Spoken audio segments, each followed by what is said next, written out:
하나님의 사랑, 하이 스토리 메이커스. 임마누엘 교회에서 감사라는 제목의 찬양을 좀 아주 아름답게 들려주셨는데, 오늘 본문 말씀이 10절까지여서 이거 어떡하죠? 그 뒤에 11절부터는 메시지에 없습니다. 근데 이제 지난주 가을 수양에 대한 감사와 또 곧 있을 추수감사절에 대한 마음 준비를 시키는 찬양으로 준비하신 것 같습니다. 네, 감사합니다. 지난주 가을 수양회 통해서 우리 주의 집에 거하는 자의 행복을 누리셨습니까?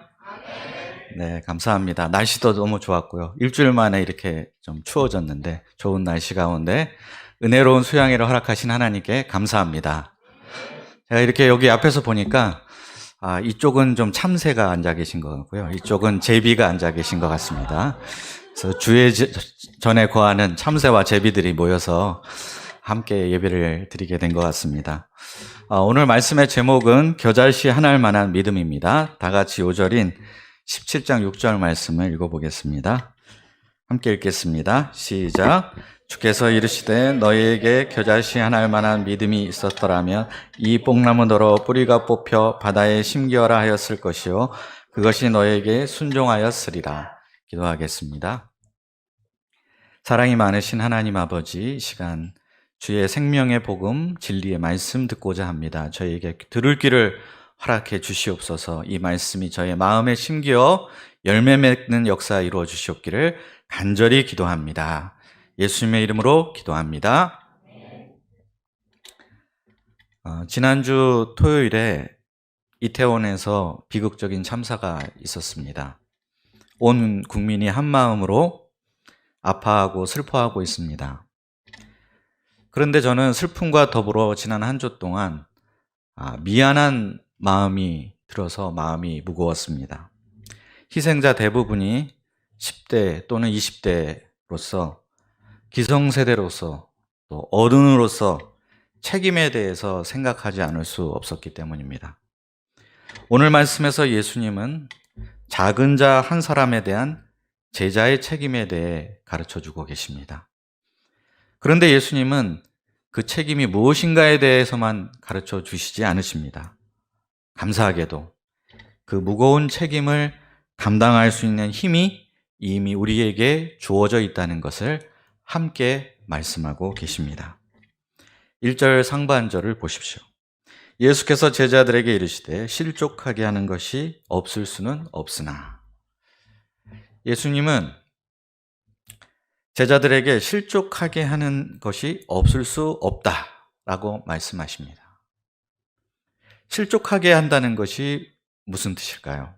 본래 의미는 발이 걸려 넘어지게 할 장애물을 두다라는 뜻입니다. 그런데 영적인 의미로는 다른 사람을 죄에 빠지게 하는 것, 믿음을 잃게 하거나 잘못된 믿음을 갖게 만드는 것을 말합니다. 예수님의 제자는 어떤 사람입니까? 다른 사람을 죄로부터 건져내는 사람입니다. 또 믿음을 갖도록 북돋우고 바른 믿음을 가질 수 있도록 돕는 사람입니다. 이것을 모르는 제자는 아마도 한 명도 없었을 것이고, 그렇기 때문에 그 누구도 고의로 다른 사람을 실족하게 하려는 마음을 먹은 사람도 없을 것입니다. 그런데 정말 안타깝게도 주님께서는 실족하게 하는 일이 없을 수 없다라고 말씀하십니다. 정말 우리가 경험하는 대로, 원하지 않는 대로, 않음에도 불구하고 우리가 다른 사람들에게, 주위 사람들에게 좋지 않은 영적인 영향력을 끼칠 때가 있다는 것을 인정하지 않을 수 없습니다. 왜 이런 일이 일어날까요? 이것은 우리 사람의 마음이 부패하고 타락했기 때문입니다. 그와 동시에 사탄이 끊임없이 우리가 죄에 빠지도록, 믿음을 잃어버리도록, 진리의 길에서 벗어나도록 유혹하고 있기 때문입니다. 우리는 마음으로는 정말 신실하고 진실하고 거룩하게 살고 싶지만 죄의 유혹에 넘어가기도 하고 거짓 진리에 깜빡 속아 넘어가기도 합니다. 그래서 우리는 종종 이렇게 말합니다. 제가요, 어쩔 수 없는 죄인이라서요. 제가 너무 연약해서요. 그렇게 하고 싶지 않았지만 연약해서 그래요. 아유, 이 세상이 워낙 죄악되다 보니까 여기서 버티기가 쉽지 않네요. 어쩔 수 없는 거 아닙니까? 그러나 예수님께서는 이렇게 성급하게 결론을 내리기를 원치 않으십니다. 우리가 그런 느슨하고 게으른 태도로 실족의 문제를 다루기를 원치 않으십니다. 그래서 바로 이어서 이렇게 말씀하십니다. 1절 하반절과 2절을 보겠습니다. 함께 읽어보겠습니다. 시작. 그렇게 하는 자에게는 화로다. 그가 이 작은 자 중에 하나를 실족하게 할진대 차라리 연자 맷돌이 그 목에 매어 바다에 던져지는 것이 나으니라. 예수님은 실족하게 하는 자에게 화가 있다. 작은 자 한 사람이라도 실족하게 하는 사람은 연자 맷돌을 목에 매달고 바다에 던져지는 것이 더 낫다 라고 말씀하십니다. 연자 맷돌 보신 적이 있으십니까?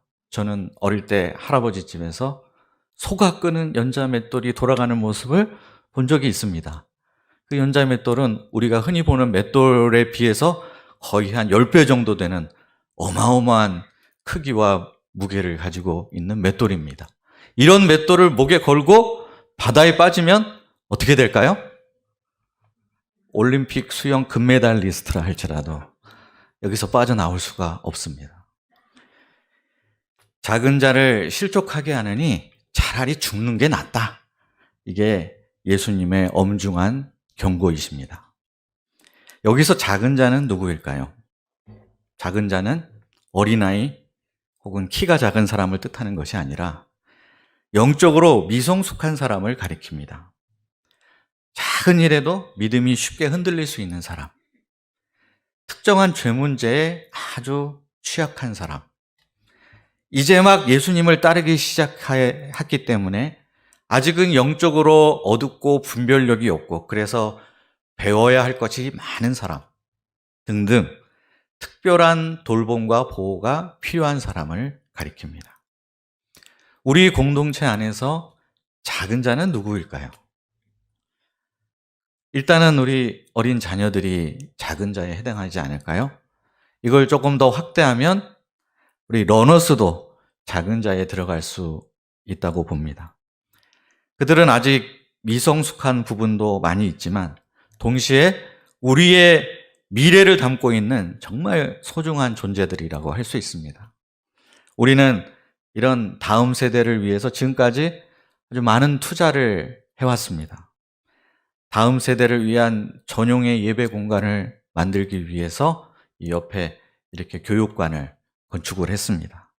또 많은 목자님들이 CBF, EBF, JBF의 교사로서 1:1 목자로서 예배와 양육에 힘을 쏟고 있습니다. 또 목자님들과 사모님들은 우리 젊은 러너스들이 서로 풍성한 교제를 나누고 즐겁게 신앙 생활을 할 수 있도록 여러모로 지원하고 기도하고 계십니다. 그 덕분에 우리 러너스가 넘어졌다 일어났다 엎치락뒤치락 하면서 조금씩 믿음이 성장해가는 역사가 일어나고 있습니다. 오전 예배 때 러너스가 없으니까 좀 허전하지 않으세요?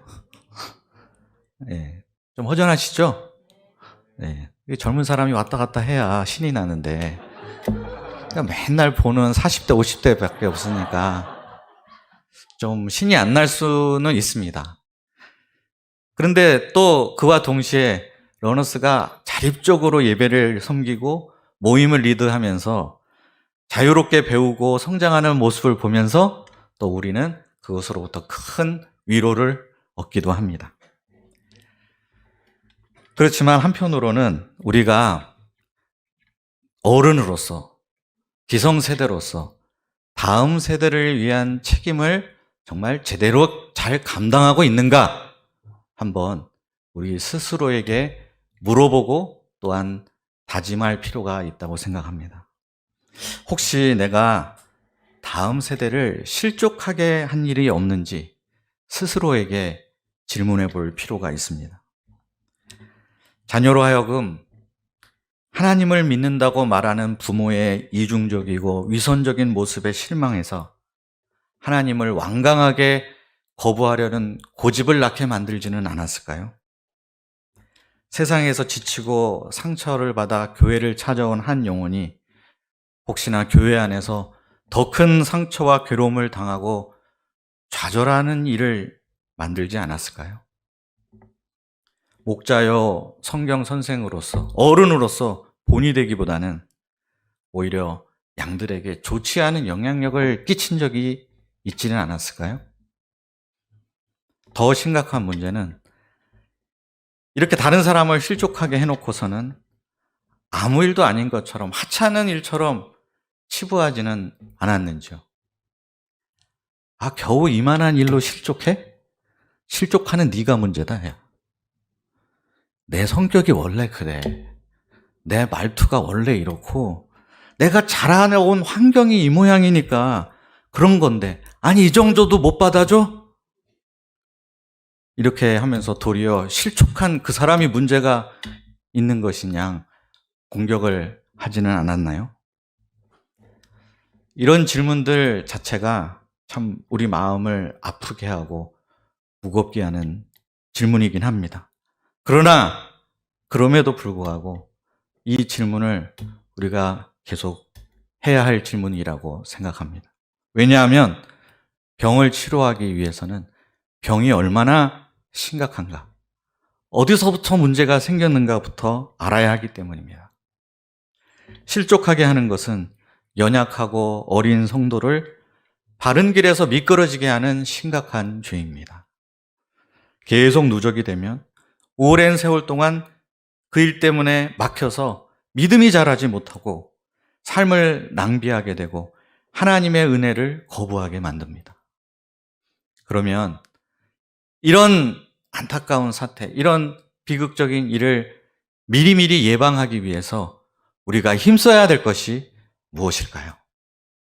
3절 상반절을 보겠습니다. 함께 읽겠습니다. 시작. 너희는 스스로 조심하라. 첫째, 우리는 스스로 조심해야 합니다. 무엇을 조심해야 되나요? 내가 먼저 죄에 빠지지 않도록 조심해야 됩니다. 또한 나를 끊임없이 유혹하고 넘어뜨리려고 하는 사탄 마귀가 쳐놓은 덫이 있는지 늘 조심해야 합니다. 방심하고 있다가는 한순간에 넘어갈 수 있습니다. 또한 나의 말 한마디, 행동 하나하나가 작은 자 한 사람에게는 치명적인 악영향을 줄 수도 있다는 사실을 늘 의식하면서 매사에 함부로 살지 말고 조심하며 살아야 합니다. 나의 자유가 혹시 이 공동체 안에 있는 다른 소중한 영혼들에게 걸림돌이 되지 않을지 주의를 늘 살피고 깨어 있어야 하겠습니다. 3절 하반절 가운데 있는 구절입니다. 함께 읽도록 하겠습니다. 경고하고까지 시작. 만일 내 형제가 죄를 범하거든 경고하고. 두 번째는 나에게 죄를 범한 형제에게 경고해야 합니다. 이제는 반대로 실족하게 하는 일을 당한 사람 입장에서 어떻게 해야 하는가에 대한 말씀입니다. 우리는 공동체 안에서 다른 지체가 범한 죄로 인해서 직접 혹은 간접적으로 많은 영향을 받습니다. 직접적인 죄라 하면 가령 뒤에서 욕하거나 헛소문을 내거나 하는 방식으로 직접적인 죄를 범할 수 있습니다. 또는 교회를 소란스럽게 해서 모두의 마음을 상하게 하고 낙심하게 할 수도 있습니다. 이럴 때 우리가 어떻게 해야 될까요? 물론 사소한 잘못이라든지 무심결에 지은 작은 죄인 경우에는 그냥 사랑으로 덮어주는 것이 필요하고 또 이것이 아름다운 일입니다. 그냥 모든 일을 사사건건 이건 잘못됐고 이거 문제야라고 얘기하는 것도 참 덕이 되지 못합니다. 하지만 그 형제의 죄가 정말 중대하고 공동체에 치명적인 악영향을 끼칠 수 있는 경우에는 이런 일방적인 용서만으로는 해결이 되지 않습니다. 이럴 때 괜히 긁어 부스럼 만드는 거 아니야? 저 사람이 나 미워하면 어떡해? 그래서 그걸 그냥 알고도 모른 척하고 눈 감고 내버려 두는 것만이 능사가 될 수는 없습니다.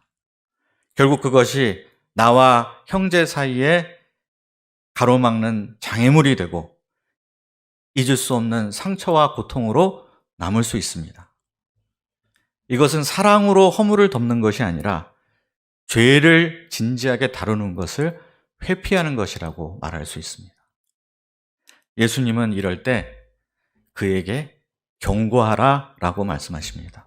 여기서 경고라는 표현이 좀 강한 표현이기 때문에 우리가 오해하기 쉽습니다. 그런데 이 경고라는 말은 솔직하면서도 부드러운 책망을 가리키는 것입니다.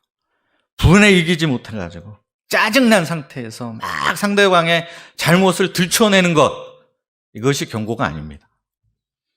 잘못을 책망하되 조근조근 예의를 갖춰서 차분하게 일깨워 주는 것을 가리키는 것입니다. 이렇게 하는 목적은 그 형제가 죄에서 돌이키도록 하기 위한 것입니다. 만약 경고해 주지 않으면 그 형제는 죄가 죄인 줄도 모르고 계속해서 똑같은 잘못을 저지를 수 있기 때문에 그 죄에서 벗어날 수 있도록 도와주기 위해서 이렇게 하는 것입니다. 온유하고 겸손한 마음으로 죄를 일깨워 주는 것은 그 형제가 짊어져야 할 짐을 함께 나누어지는 아름다운 사랑의 행동이라고 말할 수 있습니다. 3절 마지막 부분을 보겠습니다. 용서하라까지 함께 읽겠습니다. 시작. 회개하거든 용서하라. 세 번째는 형제가 회개하거든 즉시 용서해야 합니다. 죄를 범한 사람은 자의식이 많습니다. 사람들의 시선에 극도로 예민해질 수밖에 없습니다. 사람들이 저쪽 구석에서 모여서 두세 명이 막 얘기를 하고 있으면 저거 틀림없이 나를 욕하고 있는 걸 거야. 나를 비난하고 있는 게 틀림없어. 라고 생각하며 상처를 받습니다. 메신저가 뭐라고 말만 하면 저 목자님이 나를 콕 집어서 지금 공격하고 있는 거야. 이렇게 오해를 하게 됩니다. 그런데 만약 진심으로 회개를 했는데도 용서해 주지 않으면 어떻게 되겠습니까? 불의에 빠져서 결국에는 실족하게 됩니다. 그러므로 우리는 회개한 형제를 뜨거운 사랑으로 영접해 주어야 되겠습니다. 그렇게 할 때 오히려 그 이전보다도 더 깊은 신뢰의 관계성, 사랑의 관계성이 맺히게 됩니다. 그러면 이런 형제의 죄를 어느 정도까지 용서를 해줘야 될까요? 4절을 보십시오. 4절도 같이 한번 읽어보겠습니다. 시작. 만일 하루에 7번이라도 내게 죄를 짓고 7번 내게 돌아와 내가 회개하노라 하거든 너는 용서하라 하시더라. 예수님은 하루에 7번이라도 용서해 주라고 말씀하십니다. 사실 이 말은 무한정 용서해 주라는 말이나 마찬가지입니다. 설마 하루에 7번 죄 짓는 사람이 있겠습니까? 또 7번 죄 졌다고 해서 또 7번 회개했다고 오는 사람도 별로 없을 것입니다. 하지만 여기서 포인트는 한 형제가 정말 진심으로 회개하고 잘못을 인정하고 용서를 구한다면 그것이 비록 지난번에 저질렀던 죄 문제라 할지라도 이번에 다시 또 용서하고 받아줘야 한다는 뜻입니다. 이때 주의해야 될 것이 용서하는 척만 하면 안 됩니다. 말로는 용서한다 이렇게 해놓고서는 뒤에 가서 다 어떻게 복수하지?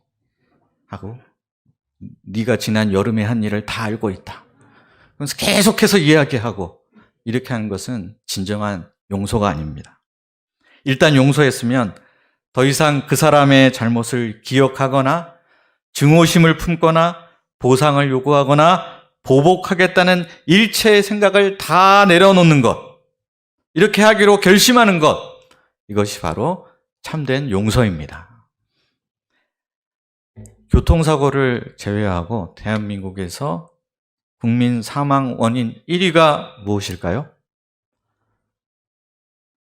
예상하시겠지만 바로 암입니다. 암의 특징은 암을 일으키는 세포가 우리 몸 밖에 있는 게 아니라 우리 몸 안에서 발생해서 결국 그 사람을 죽음에 이르게 한다는 것입니다. 죄는 마치 이 암세포와 같습니다. 죄가 무서운 것은 한 개인의 삶을 무너뜨리고 망가뜨리고 파멸에 이르게 하는 것으로 그치지 않는다는 것입니다. 그 죄는 계속해서 주위로 번져나가서 가족이란 공동체를 무너뜨리고 교회 공동체를 뿌리부터 흔들어 무너지게 할 수 있습니다. 이렇게 되게 하지 않으려면 오늘 예수님께서 우리에게 말씀해 주신 대로 죄 문제가 있을 때 그 죄 문제를 진지하고 심각하게 다루어야만 합니다. 배려와 관심과 용서로 서로의 죄 문제를 극복할 수 있도록 모두가 힘을 합쳐야 합니다.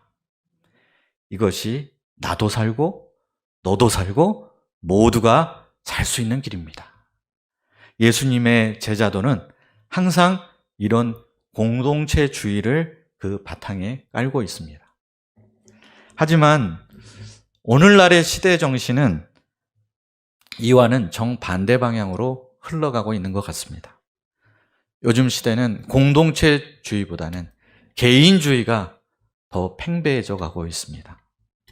교회마저도 이런 시대의 흐름에 영향을 많이 받습니다. 공동체 안에서 일어난 죄 문제를 예수님이 말씀하신 방식대로 다루는 것에 대해 피곤하다라는 생각들을 많이 합니다. 난 내 마음대로 살고 싶다. 내가 하고 싶은 말을 하고 내가 하고 싶은 대로 행동하며 살고 싶다. 내가 왜 다른 사람들을 의식하며 살아야 돼? 이렇게 말하기도 하고. 남이 죄를 짓든 말든 그 사람이 알아서 해결하라고 그래. 그 사람 죄 문제는 자기가 해결해야지. 내가 왜 신경 써야 되는데? 잘못은 저 사람이 했는데 왜 내가 용서해 줘야 돼? 용서하느니 차라리 얼굴 안 보고 살지. 교회 모임 안 가면 되지. 이런 식입니다. 대세가 이렇기 때문에 그냥 우리도 여기에 편승하는 길밖에는 없을까요? 그런데 신약 성경은 우리에게 다음과 같이 분명하게 말하고 있습니다. 교회는 무엇입니까? 교회는 그리스도의 몸입니다. 그리고 우리는 그 몸에 속해 있는 지체들입니다. 우리 몸의 조직과 기관들이 서로 연결되어 서로를 의존하고 있듯이 교회 안에 있는 지체들은 서로를 의지하고 서로에게 연결되어 있습니다. 지난주 가을 수양회를 통해서 우리는 이 사실을 새삼 확인할 수 있었던 것 같습니다. 건강한 공동체 안에서 함께 교제하는 것이 얼마나 소중하고 즐거운 일인가를 경험할 수 있었습니다. 만약 그런데 이 죄 문제를 제대로 해결하지 않고 내버려 둔다면 그 공동체 안에 있는 소중한 지체를 잃어버릴 수가 있습니다. 내버려 두면 그 죄의 영향력이 다른 지체들에게도 점점점 번져나가서 마침내는 걷잡을 수 없는 상황에까지 이르게 될 수 있습니다. 그리고 그것은 고스란히 모든 사람의 피해, 곧 나의 피해로까지 돌아가게 됩니다. 그러므로 나의 죄 문제는 나만의 문제가 아니라 우리 공동체 모두의 문제이며 형제자매의 죄 문제는 그 한 사람의 죄 문제에 그치는 것이 아니라 우리 모두의 문제이고 또 나의 문제이기도 합니다. 실제적으로 이 죄가 치명적인 결과를 낳기 이전에 그 징후가 보일 때 우리가 미리미리 선제적으로 예방하고 해결하는 것이 중요합니다.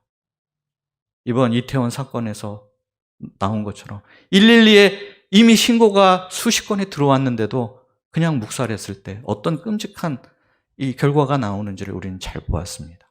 공동체 안에서 일어나는 죄 문제가 바로 이와 같은 것이라고 말할 수 있습니다. 우리가 이런 것을 의식한다면 책임감을 가지고 자신의 죄 문제부터 먼저 철저하게 싸우지 않을 수 없습니다.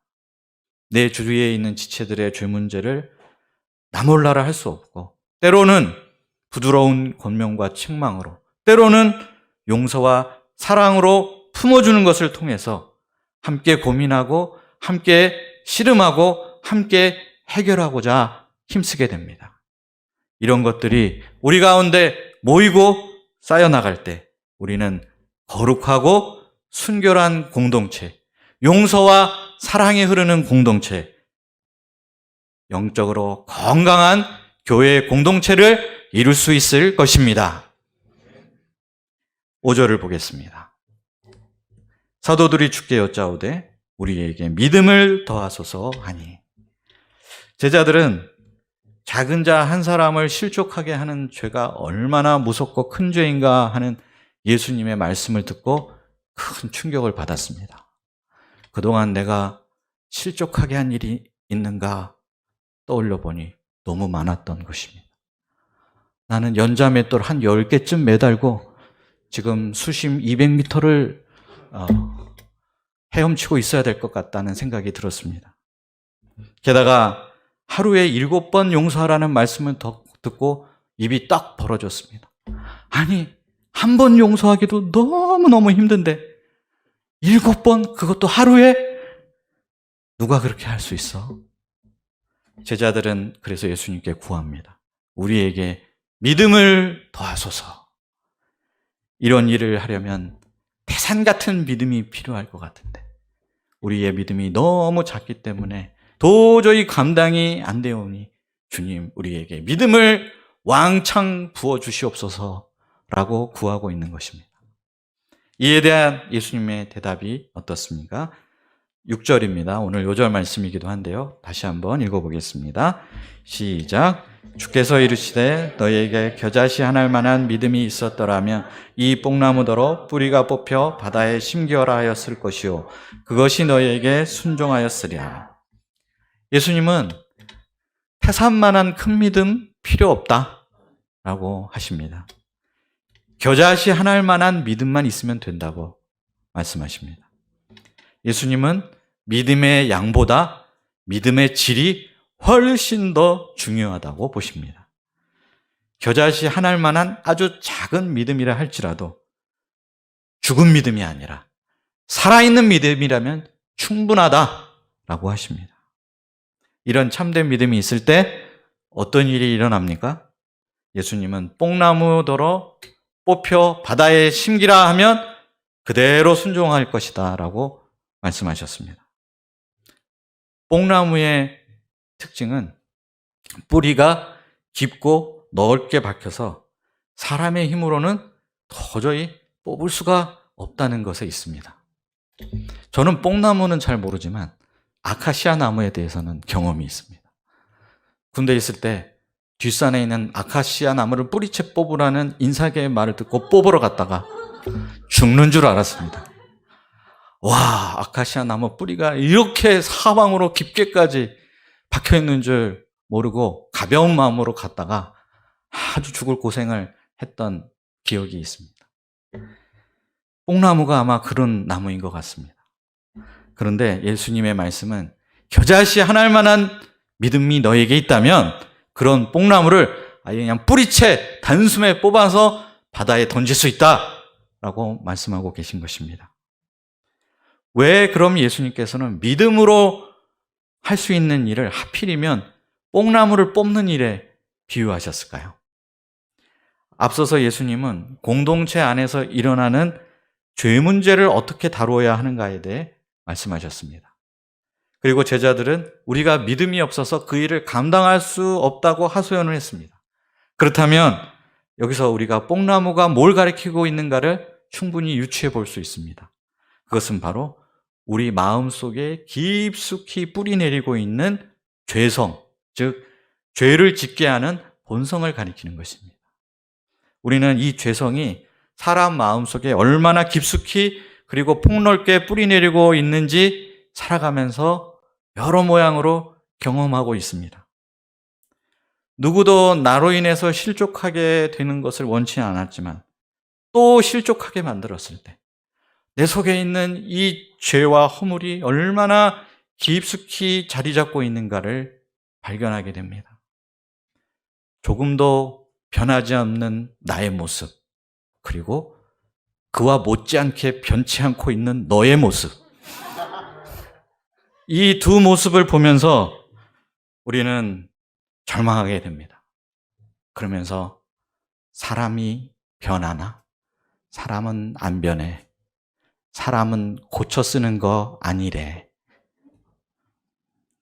매번 똑같은 죄를 짓고 또 회개한다고 나왔을 때 정말 회개한 게 맞을까? 이번에도 용서해 줬다가 다음에 또 뒤통수 맞는 거 아닐까? 하는 의심이 들기도 합니다.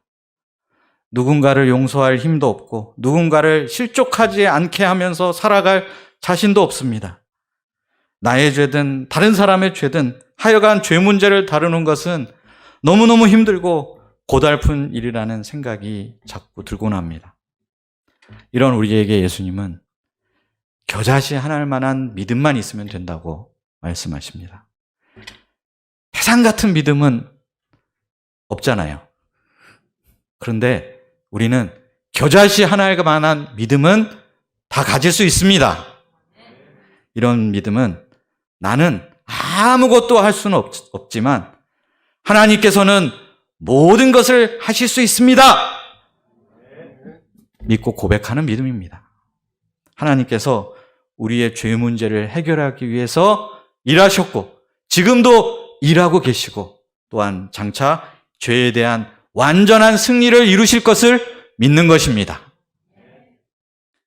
이런 믿음이 있으면요, 우리가 일단 말부터 달라집니다.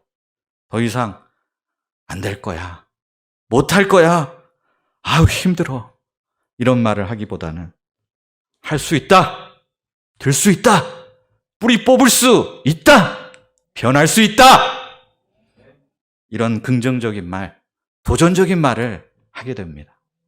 그리고 그 말 그대로 이루어지는 놀라운 하나님의 역사, 성령의 역사, 복음의 역사를 체험하게 될 것입니다.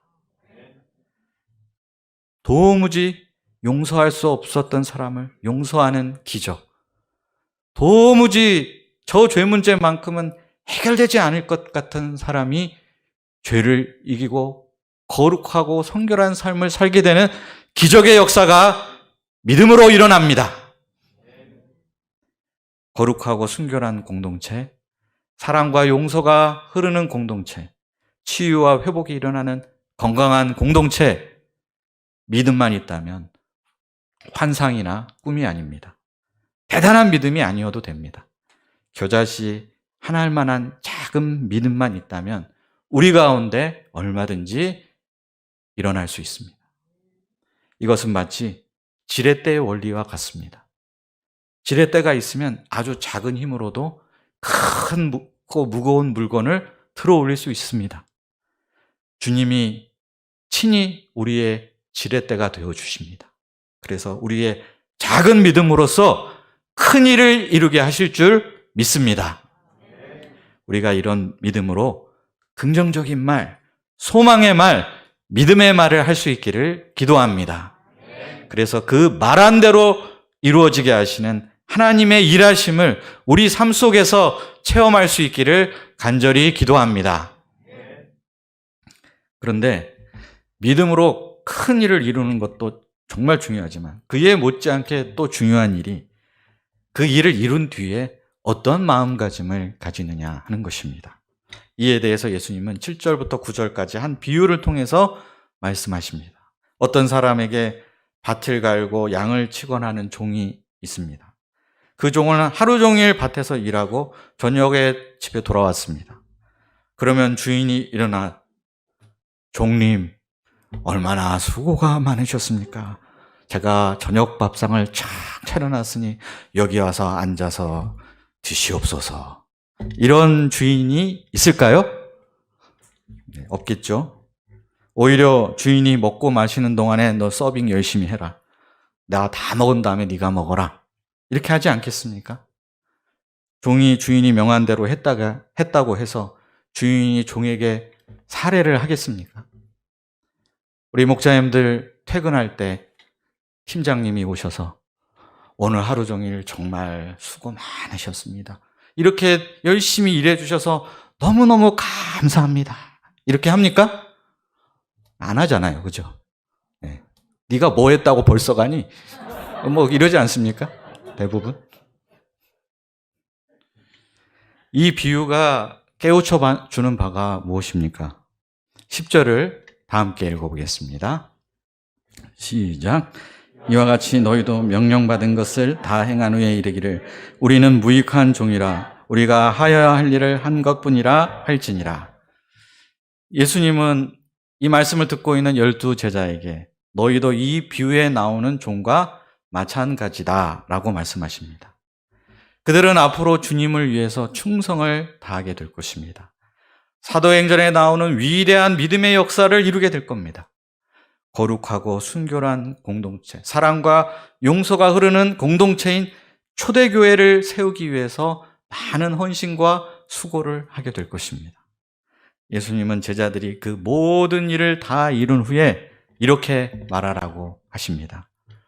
저는 무익한 종입니다. 다만 제가 해야 할 일을 했을 뿐입니다. 무익하다. 이거 너무 심한 말 아닙니까? 그래도 좀 쓸모 있는 종이다. 이렇게 해도 되지 않을까요? 맞습니다. 이 종은 유익한 종, 쓸모 있는 종입니다. 주변 사람들은 이 종을 향해서 참 훌륭합니다. 정말 유익한 사람입니다. 라고 말해주는 게 마땅합니다. 괜히 겸손 훈련시킨다고 너 무익해. 아무 쓸데없어. 이렇게 말해서는 곤란할 것 같습니다.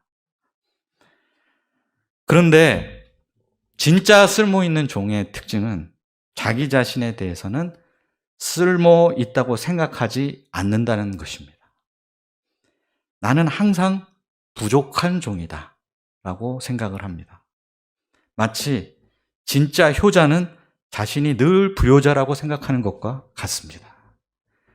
부모님으로부터 받은 그 수많은 돌봄과 그 많은 사랑에 비하면 내가 부모님께 해드리는 것은 정말 아무것도 아니다라고 생각하기 때문입니다. 그래서 주위에서 세상에 당신 같은 효자 없어 라고 이구동성으로 말하는데 정작 그 사람이 노래방에 가서 부르는 노래는 불효자는 옵니다 라는 노래를 즐겨 부르게 됩니다. 세상에 나 같은 효자 없지 라는 사람 보면 다 불효자입니다. 우리가 진정으로 예수님을 주님으로 영접했다면 우리의 모든 것이 주님의 것이고 우리는 주님의 종이 된 것입니다. 예수님께서 우리를 자신의 십자가에서 피 흘린 그 피값으로 사셨기 때문입니다. 죄의 종로로 타던 우리가 예수 그리스도의 종으로 살아가고 있다는 것 이 자체가 그것만으로 이미 큰 은혜입니다. 지난 가을 수양의 말씀처럼 주의 집에 거하는 것 그 자체가 큰 축복입니다. 그러므로 우리는 충성을 한 후에 보상을 기대해서는 안 됩니다. 사도 바울처럼 죽도록 충성한 후에도 나의 나 된 것은 오직 하나님의 은혜로 된 것이니 내가 아니요 나와 함께 하신 하나님의 은혜로다 고백하는 자가 되어야겠습니다. 주님께 쓰임받은 것 그 자체로 이미 우리는 분에 넘치는 보상을 받은 것이나 마찬가지이기 때문입니다. 여기서 우리가 마지막으로 뿌리 뽑아야 될 뽕나무가 무엇인지를 알 수가 있습니다. 정말 은밀한 뽕나무가 있습니다. 그것은 바로 열심히 일한 후에 보상을 받고자 하는 그 보상 심리라는 뽕나무입니다. 이 정도 했는데 그러면 여기에 적절한 보상과 칭찬을 반드시 받아야만 한다는 그런 심리가 생기기가 쉽습니다. 이런 보상을 바라는 마음이 있으면 어떻게 됩니까? 이런 사람의 특징, 이런 사람이 잘 걸리는 병이 있습니다. 섭섭병이라고. 이런 직업병이 있습니다. 네. 열심히 충성하고 수고한 사람에게 걸리는 직업병, 섭섭병이 있어서 별것도 아닌 일에 참 섭섭합니다. 목자님과 교회가 나한테 이럴 순 없지요. 이렇게 생각하게 됩니다. 그리고 더 나아가서 분노가 생기고 마음의 상처를 쌓게 됩니다. 이 보상 심리 때문에 기껏 열심히 신앙생활하고 충성을 해놓고 나서 시험 들고 실족하는 사람이 있습니다. 얼마나 안타까운 일입니까? 그래서 이런 마음까지 우리가 말끔하게 뿌리를 뽑아야 됩니다. 그래야 남이 알아주건 알아주지 않건 상관없이 주님께 충성스러운 종이 될 수 있습니다. 그런 사람에게 주님께서는 오늘 비유 속의 주인과 달리 잘하였도다, 착하고 충성된 종아 라고 분명 칭찬해 주실 것입니다. 오늘 말씀을 통해 우리는 예수님께서 기대하시는 제자 공동체의 모습이 어떤 모습인가를 배웠습니다. 그것은 거룩한 공동체요, 용서의 공동체요, 믿음의 공동체이며 겸손의 공동체입니다. 이런 공동체를 이루기 위해서 우리에게 무엇이 필요할까요? 겨자씨 하나일 만한 믿음만 있으면 됩니다. 작지만 살아있는 믿음이 필요합니다. 우리가 이런 믿음으로 우리 안에 박혀있는 이 죄의 뿌리를 뽑는 위대한 일을 행하는 사람들이 될 수 있기를 기도합니다. 이런 일에 주님이 사용하시는 도구로 귀하게 쓰임받은 후 나는 무익한 종입니다, 내가 해야 할 일을 했을 뿐입니다 라고 고백하는 충성된 종이 될 수 있기를 간절히 기도합니다. 마지막으로 소원 같이 찬양하고 말씀을 맺도록 하겠습니다.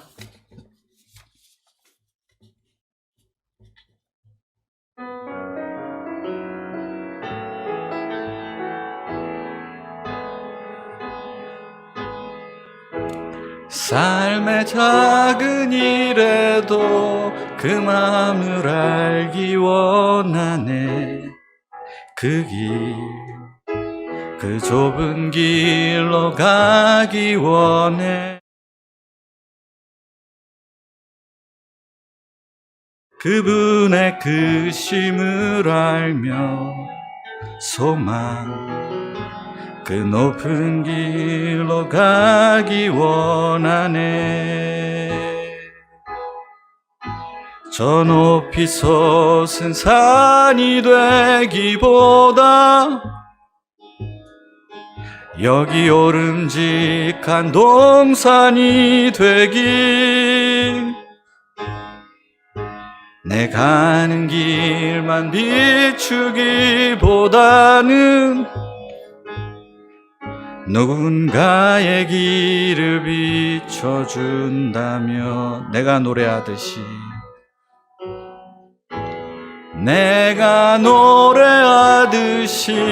또 내가 얘기하듯이 살기, 난 그렇게 죽기 원하네.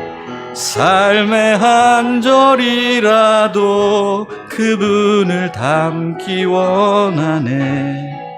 사랑 그 높은 길로 가기 원하네. 저 높이 솟은 산이 되기보다 여기 오름직한 동산이 되길, 내 가는 길만 비추기보다는